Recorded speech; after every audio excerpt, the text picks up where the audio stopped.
dia adalah waterproof yang boleh. Sekarang ni aku nak tunjuk kat korang semua macam mana nak buka benda ni. Dia buka dia, korang ni, yang ni tarik dulu. Okey, yang ni tarik ke bawah. Okey, nampak? Lepas tu dia just tolak. Okey. Yang ni benda ni boleh buka tau ni. Boleh buka. Korang ni tarik macam tu je. Dia boleh buka. Selalunya ini digunakan untuk apa? Untuk apa ni, attach semua bateri yang on power supply lah. Attach semua ni, dalam ni semua. Jadi okey, korang ni letak sini. Dia ada takut dia, tekan dia.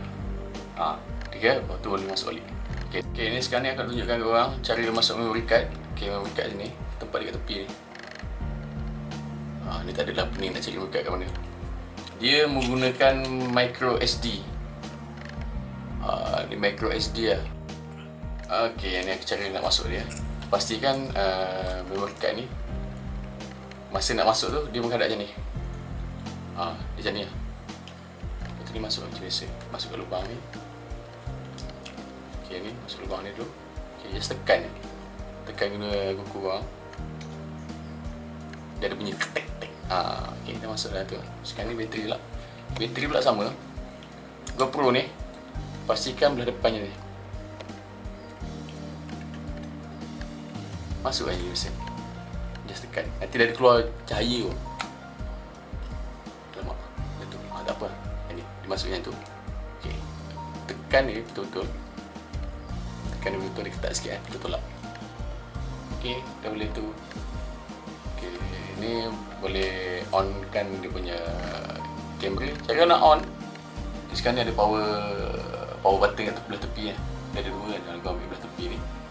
Black, tekan sekali je.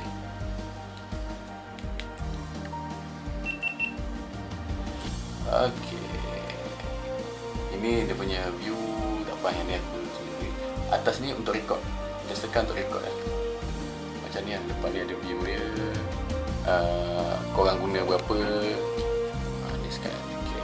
Ni sekarang ni kalau macam anda kata korang nak tahu kamera korang ni baru ke second daripada unboxing, daripada korang dah buka kotak. Kalau korang buka je, kalau korang tekan je benda ni, dia akan keluar GoPro Hero. Dia tak akan keluar macam aku tadi. Sebab ni aku dah on dah. Kayaknya aku dah buka awal-awal lah. Dia banyak lah dia punya function semua. Korang boleh tengok ni ada media semua. Dia boleh korang, aku bagi view-view macam ni sikit lah. Dia banyak ada video, ada foto, ada time lapse, ada ni preference pun kau nak ada, kau nak berlari macam anjing ke apa, semua ada connection lah. Ni dia orang punya setting semua, preference dia.